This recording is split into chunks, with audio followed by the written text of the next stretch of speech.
Hi, everybody. Welcome to today's show. Tali and I go deep on a subject, and it was inspired by a video that she found. She's really good about finding interesting resources, even if they're not in education, and then applying them. So you're going to hear us refer to a video a lot. I encourage everybody to check that video out.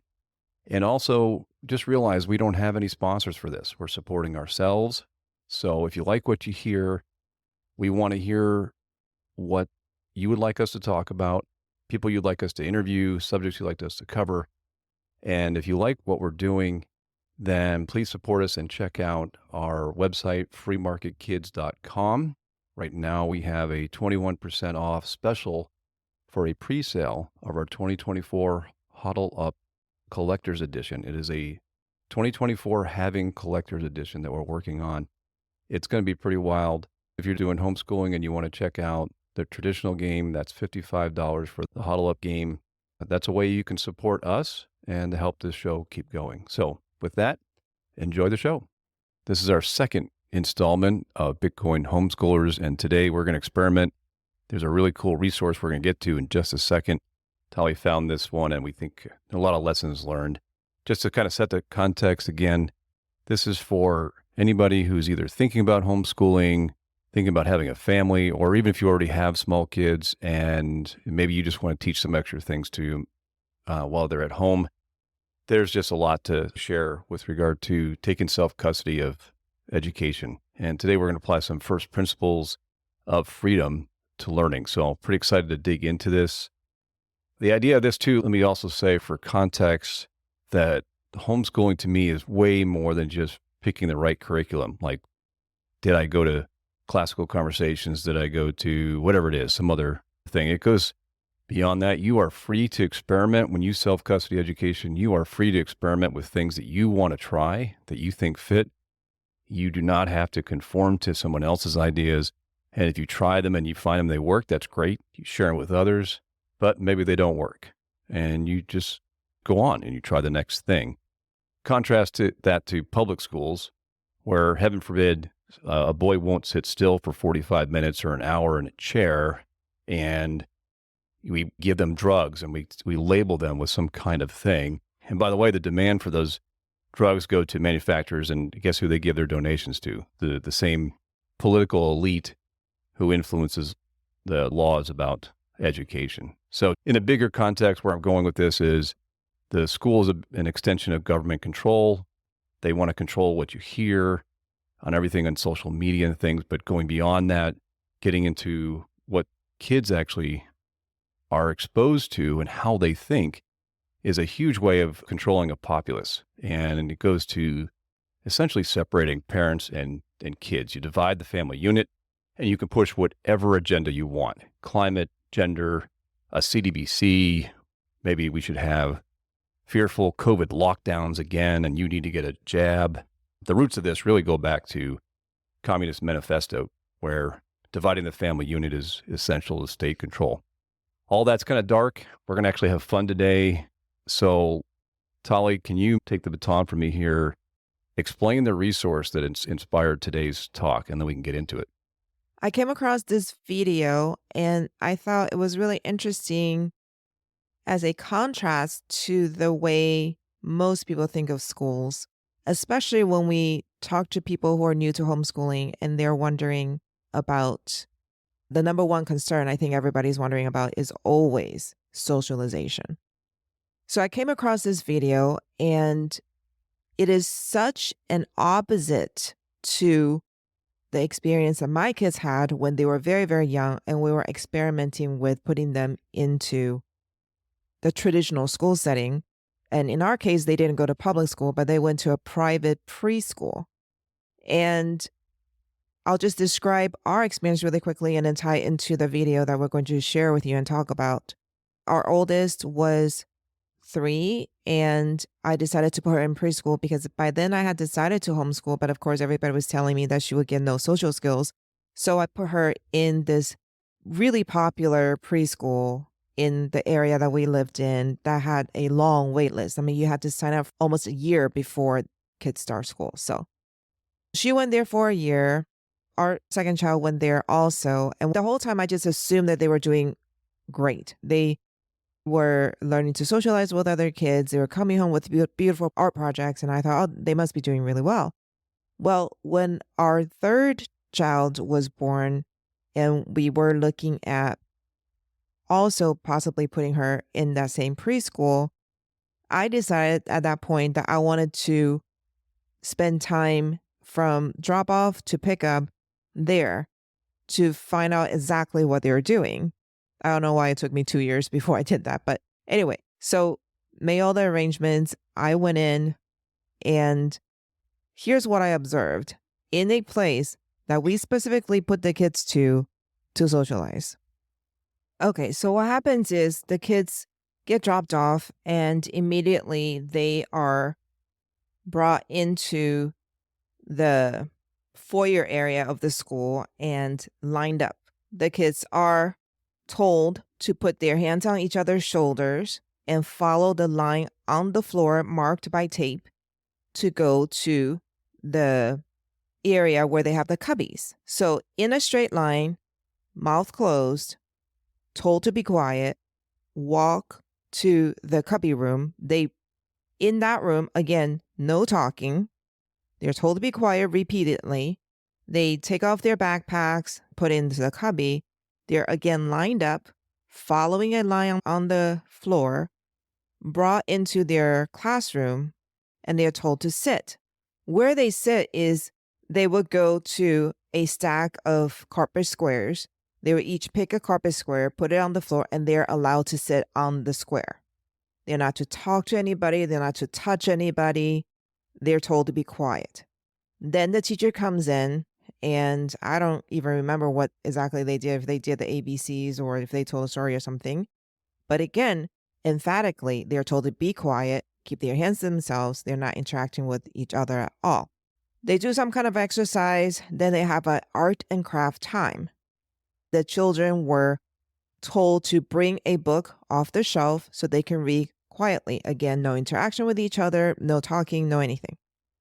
And one by one, they were called up to the art and craft table. And it was around Christmas, the teacher picks up the student in her lap, holds the student's thumb, pushes it into the ink pad, and makes a perfect Christmas tree. Then she puts the child on the floor, tells him or her to go sit on the square, and they call up the next person. So everybody had the perfect Christmas tree that they can then hand to their parents and say, look at what I did in our class. Every single one of them looked exactly the same except for the fingerprint that was on the picture because it was their own thumb. Then it was social time. So again, they're lined up, told to be quiet, walked in a straight line out to the playground, and then they had 10 minutes to quote unquote play. They were released from their lines, the kids separated, and I was watching them. I'm like, this is what I sent my kid to preschool to do, to socialize. And what did I observe? 75% of them went to the playground and sat alone for 10 minutes. A couple of them play with each other. You can tell that they probably knew each other from outside preschool. Then again, they were lined up, brought back to the room, same thing, same drill, until they were picked up by the parents. And I was stunned because I thought, this is what they call socializing? Like, we're paying this expensive tuition to train up our kids to walk in straight lines and be quiet. So when I came across this video that we're going to start talking about, it is exactly the opposite in a country where they are known for conformity and discipline, and yet they take such a different approach. And the reason I compare these two is because as parents, if we decide to try homeschooling, these are the choices that we're going to make that will impact our kids as people, not just their intellect, but emotional, social, everything. It's just a really important aspect of homeschooling that I think we can pay attention to and be aware of, and the possibilities that are open to parents that are not experienced in either private or public schools here. Yeah, can I say one quick thing? While you're saying that, the expression that comes to mind for Bitcoiners is don't trust and verify. You essentially verified. You said, I just want to see what's going on. You went and checked it out, and you're like, whoa, I thought that we're sending our kids here to socialize, and that is not at all what you're witnessing. It's more like conformity on steroids. So, I mean, that's an interesting thing I did not even think about when we saw this video. I do think we need to get to that video because we've now referenced it a couple times, and people are like, what are we talking about? So, you want me to do it? Okay, fine. So so Tali is really good. She always has a radar on looking around and saying that's an interesting concept. And it could be anything. It could be an entrepreneur self-help book or something else. It's a health book. It's something, and she'll take it and use it in homeschooling. Today's video is from a TEDx talk. It was done in 2014. We're going to have the show link in there. It's only 9 minutes long, so you got to check it out. Takahara Tezuka. I'm probably not saying that correctly, but if you search for the best kindergarten you've ever seen TED Talk, you'll see it come up. And the idea of this video, essentially, this is the architect. He gets up and he talks, and they show a lot of examples throughout. They essentially built, looks like a giant courtyard where the building that surrounds it is a circle. So if you looked at it from a helicopter, it looked like a big O. And the top part of the actual roof of this is like a deck. And it's a really low deck. So if you're standing on the deck, you can see everything going on in the courtyard. And if you're in the courtyard, you can see all your friends running around on this big deck. And it's pretty wide. It must be at least 50 or 60 feet wide. And the whole idea of this is kids they just let them go. Now, my understanding from Tali is, since she spent time in Japan, that they probably do have times when they're required to sit. They're not showing that. They're not highlighting it. But it's amazing. He will go step by step what they were looking for when they designed it. And an example is the principal asked the architect, the one speaking, to not have handrails, and said, why can't we just put a little net out to extend from the roof to catch the kids when they fall? And he said, no, we have to have handrails. So this is an example of the thought that was going on when they designed this. And there's no walls. From the classrooms are all on the first floor, and most of the year they keep the inside walls open. So now there's no separation from indoors and outdoors either. Kids can get up and literally leave the classroom, go outside where there's trees and some playground equipment. They can go up and down to the roof. There's trees popping up through the deck, and the walls are open most of the year. They have watering stations all over the place. Step by step, he goes through what was the thought process on why they designed it this way. And it basically has a lot to do with letting kids be kids. And we should go through some of the examples on there. But Tali, help me explain, because without seeing this, it's really hard to envision this kindergarten.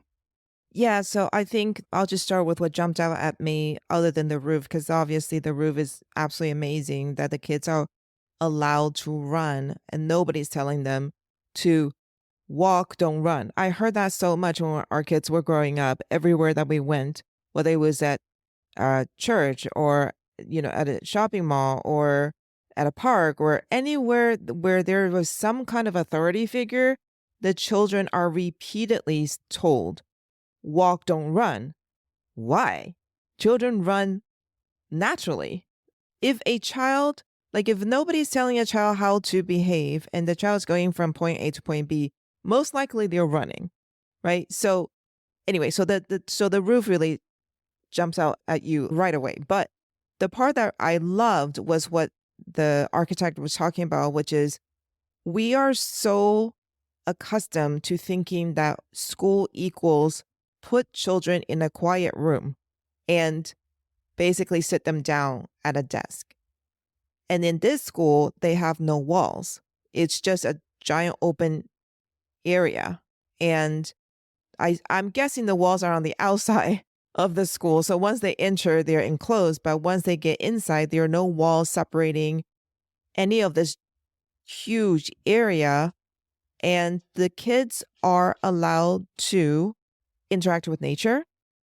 Also, there's no noise isolation. So there's nobody being told to be quiet because you don't have sound bouncing off of walls. And so the kids end up able to learn in their natural state, which is an active very active state, whether they're running or climbing trees or interacting with each other or splashing water on each other or filling their rain boots with water instead of cleaning the boots from the outside. I mean, children are being children. Mm. Yeah, that to me, he emphasized that one of their principles designing this was not to control them. If someone was upset and would normally hide in a corner, the teacher would just let them walk. And they knew that because it's in a circle, they eventually come back. The idea that you're describing with no noise, he gave a great example. He said, in real life, you don't get to control that. If you're at work, if you're in a bar, you have noise around you. And by having this completely open, like acoustic, the way it was set up, if any classroom could go out into the courtyard, that also means that if there was some activity in different classroom, that noise would come through. And he commented specifically that not having any acoustic barriers between the classroom, that it led to an ability for the kids to show amazing concentration levels while they were in the class. And he basically said that they need noise. And today we try to keep everything under control. And when you say don't control them, these little things matter. Sit down, be quiet, no noise. And these are kindergartners. I mean, I get it when you get to elementary school and high school age, things are going to be, your environment might change. But to me, like this idea of leveraging kids being kids, as opposed to trying to control them and get them to do exactly what you want your kid to do. That's not the way they're wired. That's not how they are naturally. Yeah, I don't think that kids should be treated like tiny sized adults. Kids at their different developmental stages have certain energy levels. So, for example, in our children's case, in the preschool that we put them in, how much energy do you think they're expending trying to control themselves to sit still? And if at the same time you're requiring them to expend energy to learn new concepts, you're really asking a lot of these kids. Now, I'm not saying that children should have no discipline because anybody who knows Japanese culture, discipline is a big, big thing. Yes, they're showing in this video the kids running around, but rest assured they are teaching discipline somewhere in there. Mm. But they are not doing it against the nature of the kids. Physically, when they're that age, being active is absolutely normal. And if we start labeling them with ADHD or whatever because they can't, quote unquote, sit still, that's exceptionally unfair. Can you give a couple examples? Because, I mean, you didn't see this video before you were developing our homeschool curriculum or environment. Our environment, I guess, is the right way of saying that. And how you let our kids be kids. Yeah, I think for me, it was personal because when I was growing up with my siblings, I have a younger brother and an older sister, and my younger brother was very, very active. And I just remember all the time he was being reprimanded for how active he was, like it was a negative thing. And yet at the same time, I was watching how it was a very positive thing because he was able to exert leadership with kids in our neighborhood. And wherever he went, he was always the guy who came up with the ideas and was directing a group of kids to do stuff. He was a natural born leader. And I think a lot of that comes from his energy level and his ability to think quickly. But if you're forcing someone like that to sit still at a table holding a pen, tracing lines on paper, when their natural state is to be energetic, I saw the consequence of that, to feel defeated, to feel like a failure when he was asked to do those things. So when our kids were younger, I just always remember that part about what I observed growing up, watching my brother, because for me and my sister being girls, we didn't have any trouble sitting still. It was our natural state. We liked being quiet and we liked sitting still. But when we had our kids, we had a girl and then a boy. I wanted emphatically to make sure that our kids, no matter what their personalities were not mislabeled that way. Yeah. No, I mean, I think examples help color this a little bit. So the next thing that was on the list that I thought was a great call out is not trying to protect them too much. And this is different than control. And he comments specifically that if kids, like, for example, they had around the trees that were coming up through the decks, they had netting there, and the kids, if they fell, could fall in the netting. They basically turned it into like a playground, and they let the kids run when they were outside on the deck. So to me, he basically said, let them get some injury. And they intentionally designed like this separate little building in the center of the courtyard where they had a lot of different floors that were very, very close together. So it almost looked like a jungle gym to me, but it was much nicer than that.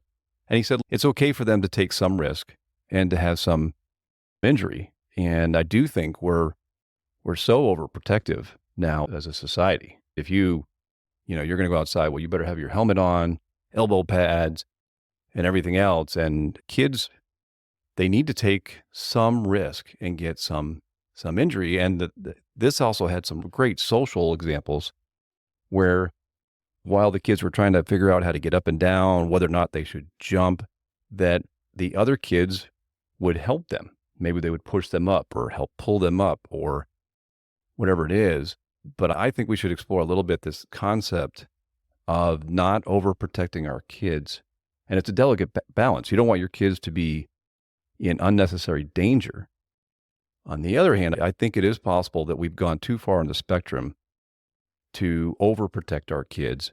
And what does that teach them in terms of critical thinking, in terms of confidence, in terms of other things later in life?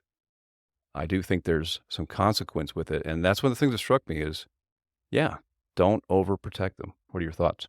I agree with that. Just remembering again from my own experience growing up in a developing country where most parents were focused on just survival and children were given the responsibilities really early. That result is kids learn very early on that they are capable people. For example, when I was in elementary school, I remember one kid in my class who had epilepsy. This was a class of 50 kids. And everybody knew that if she ever went into a spasm, the kids sitting around her would get on the floor with her, open up her mouth, and put a ruler between her teeth so she didn't bite her tongue. We were in early elementary. It wasn't like older elementary. It was early elementary. And all the kids knew whoever was near her, their job was to go and put something between her teeth so she didn't bite down on her tongue. Nobody said, go call the teacher. Today I feel like we are so quick to take power away from our kids to make them feel like they can't help each other because if you have trouble, go to the authorities. But when I was growing up, all the kids were tasked with that very important life-saving response. It wasn't, if you see her fall down, you go get the teacher. It was, if you see her fall down, you go put a ruler in her mouth and protect her. So when we're homeschooling, that's one of the things that we get to expose the kids to show them that they are capable people instead of protecting them so much that you make them feel like they are so fragile, and they are so much more capable than we give them credit for today. Yeah, man, there's a lot to this. I think it's huge for building confidence. I'm actually having a little flashback. When I was at West Point, they had indoor and outdoor obstacle courses. So for those that have not had the benefit of being in the military, you're put together maybe with a small squad of 9 or 10, 20-year-olds. You're wearing fatigues. It's probably hot in the summer. And I personally hate the combination of ledges and heights. And you would be responsible as a team to get over some obstacle. And you had people of all different makes and sizes. Like it wasn't like you just had, all these Jackie Chan gymnasts that just could run up and do it. You might have a football player. You might have a petite woman. You might have like whoever in your squad. And you do a couple things with this. One, it builds confidence. Are you at risk of getting hurt? Yes, you could fall. And if you did, you're pretty good chance that you could get a really bad bruise or even break a bone or something. But I don't recall anybody actually breaking a bone on it. Maybe I just don't remember it correctly. But it's huge for team building. It's huge for leadership qualities. It's huge for confidence. And you don't need to have huge levels of that little bit of risk or danger, that small dose of danger that he mentions in the video, for them to learn to work together, to build confidence, to grow. And I think that's pretty huge. I look back at things that people thought we were crazy, but Tali, when you asked me to build monkey bars in the house because you had read a book on brachiation, I I thought, what the heck am I doing? But it was great. The kids, in between whatever you had them doing, they could be, literally swinging from bars, or putting a jump house in and letting an inflatable jump house, putting that up in the living room, or a fort in the basement. You may not have the ability to go to some place like this high-end kindergarten that probably has a long waiting line to get in, that's, ergonomically designed for development. When you are thinking about what to do for your kids, you can get creative. And if you can't do it at your house, maybe you have a small house, or you're renting and you can't do that kind of thing. Well, you can seek out activities with other groups and get them exposed to that. Everything from ice skating to, I don't even know what else. I mean, you could do almost anything. But I just think it's really insightful that at an early age, at this kindergarten level, you can really apply those to a education curriculum for elementary, even high school levels. And if you look at the military, I mean, they're using those same principles even for young leaders in the military. So to me, huge opportunity. You take self-custody of your education, you get to try out these things, see what you can do. If you can't do it literally in your own house, maybe you go down to a playground or a park and you let kids climb the trees and take a little risk. Anyway, so I think there's a huge, huge learning there for kids in this formative age, to learn about leadership, taking risks, confidence. And you talk about socialization. Wow, that is much more social than sitting on your little square of carpet and following a line. Yeah, and I want to go back to letting the kids naturally help each other. I don't know if most people have read that book, Lore of the Flies, where the kids were alone and the social structure got horrible and violent. I think we, as parents, we always need to be very mindful of our assumptions. And if we assume that kids without rules will eat each other, then yeah, we're going to be really careful and we're going to overprotect. But if our assumption is most people are good and kids are usually, born filled with love and bravery and courage and the desire to be helpful. And if you spend time with little kids at all, you learn very quickly that they want their effort to count and they want to be helpful. And so if we assume that they cannot be, then we take the opportunity away from them. And let's say they're trying to help us, I don't know, bring in groceries, right? And we go, no, no, no, that's going to take too long and you might drop it. Here is a tablet. Go play some video games while I do the work. What did you just tell your child? You're not capable of helping me. But if you go with their desire to be helpful, and yes, they drop a few apples, or they bruise your hairs or something, that's okay, because that's a very small price to pay for them feeling capable and helping you. And that kind of thing grows. And on the opposite side, if you constantly give them something to occupy themselves because it'll be faster and easier for you to do something, then that sense of, oh, I can't help, I am only going to mess things up, that will also grow. So just be mindful of your assumptions when your kids are little. And it's very nuanced. It's a day by day, moment by moment kind of awareness. So we're not saying you have to be perfect, but it's just something to keep in mind. All right, we just keep on going through these examples. And again, I know it's for those that are listening that haven't seen the video yet, when you see it and you see the examples of what these kids are doing and how intentional the environment is designed to help them develop, I guarantee you will be inspired for your own kids on what you can do for them. The next thing on my list that I wanted to get into was a just a note on physical health. And again, as most people know, I was in the military for a short period of time. I remember I had an exchange program. I got to spend a week in the Netherlands, and those cadets got to spend a week here. And another cadet and I asked them what they thought, and they looked around. They basically said, "We think Americans look fat." And you just look at what's going on with recruitment these days in the military, and there's some things in our society where we are really not taking care of ourselves. And so tying this back to what are you teaching your kids? This was what I mean by going way beyond the curriculum with what are you going to use for math or what are you going to use for reading or whatever it is.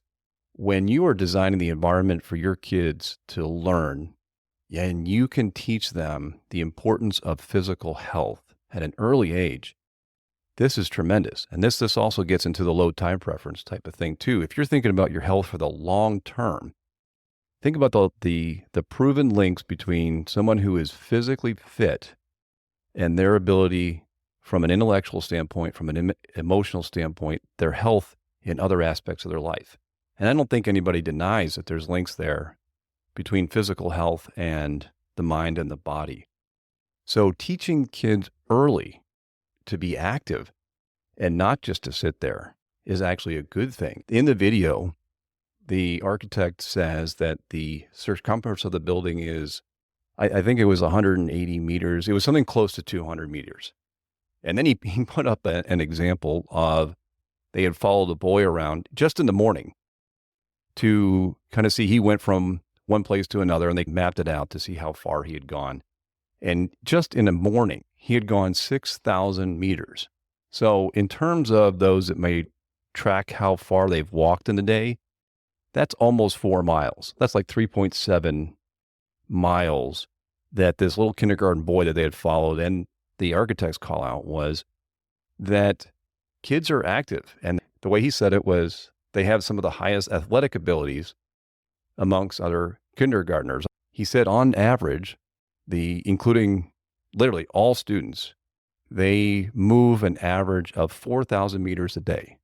So again, these are kindergartners that are moving 2.5 miles on average every day. I think that sets them up for a lot of success. I think being physically active is healthy, not just physically, but also in terms of being able to concentrate, in terms of brain development, in terms of emotional health. And this is something that I personally believe has to be part of a homeschooling curriculum.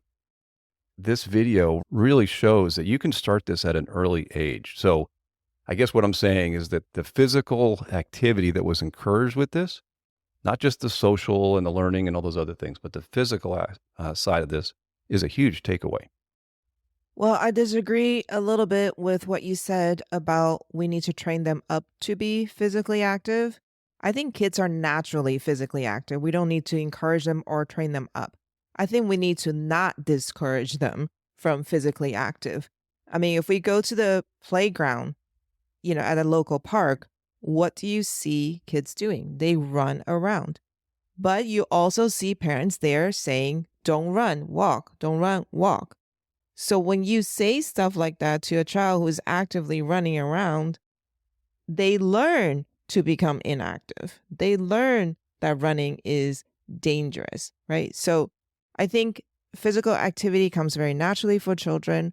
We just need to allow them the freedom to express that and to maybe, hopefully, we do it with them instead of just standing around watching them, because while we're watching them, they're also watching us.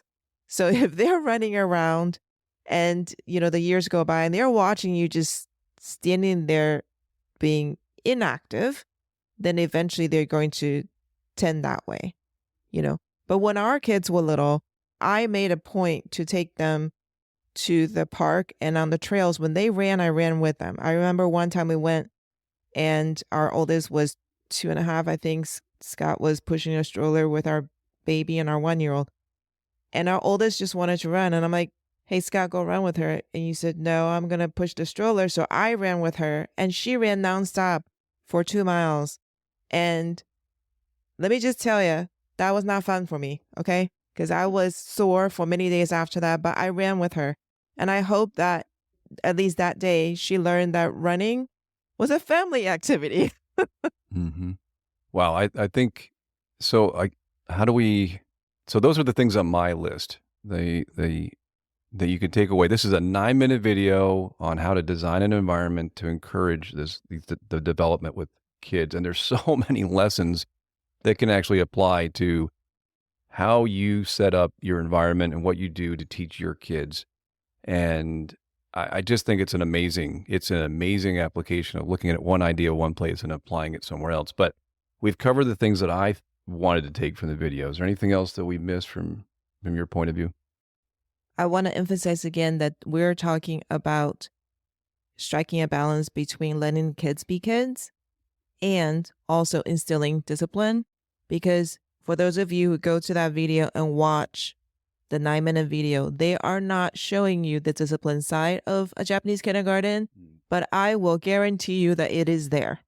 So we're not saying let your children run wild if you're homeschooling, let them do whatever they want, hang from the trees and never sit still. That's not what we're saying at all. We're saying let them have the opportunity to do so and also teach them discipline. Right. And it's permissionless, right? Just because we did it a certain way, you don't need our permission to do it your way if you don't like what we're saying. These are just ideas that we're talking about. So I agree with the balance. That's a good call out on that. I also think that if anybody's listening to this and you have not yet started to do this and you don't have kids yet, don't overthink this. You don't start with the confidence first when you do this. This all comes back to committing to something that you know is right. Start with the commitment. You will have the courage, especially if you and your significant other are in sync on this. That probably is a whole other episode, by the way. Probably should cover that separately. Have the courage to stick with it. Kids are super resilient. You have so many resources available. I would wrap this up with this physical activity and the environment is something that you should add to your curriculum in whatever way you would like to do it. Start with the commitment to do it. Once you've done it and you've seen that and you've gone through it, then your confidence on being able to do more will grow. And kids have such amazing potential. If we could just figure out how to let them be kids and let them grow naturally. Yeah, I just want to end by saying kids are far more capable than we realize, and they just need the opportunity to show it within safe boundaries, of course. All right, we'll wrap it up. We'll see you next week. If you enjoyed this podcast and if you found this valuable, please leave a review to help others find us too. For those who prefer zapping sats, we love those too. We're on Fountain, we're on Noster, and we're on Orange Pill app. Also, I host a women's only Bitcoin podcast called Orange Hatter. And the mission of that podcast is to reach pre-coiner women. So if you know of someone in your life that you would like to introduce Bitcoin to, check it out. So Tali and I also don't have sponsors for this show. We are trying to build and run Free Market Kids. You can check out our products at freemarketkids.com. This includes the Bitcoin mining game HODL Up, which is a great introduction to Bitcoin. The school edition of Huddle Up is always available. We also have the 2024 halving edition. It's going to be super deluxe. Very excited to roll it out. It is available on pre-sale at a 21% discount. Until next time, happy hodling.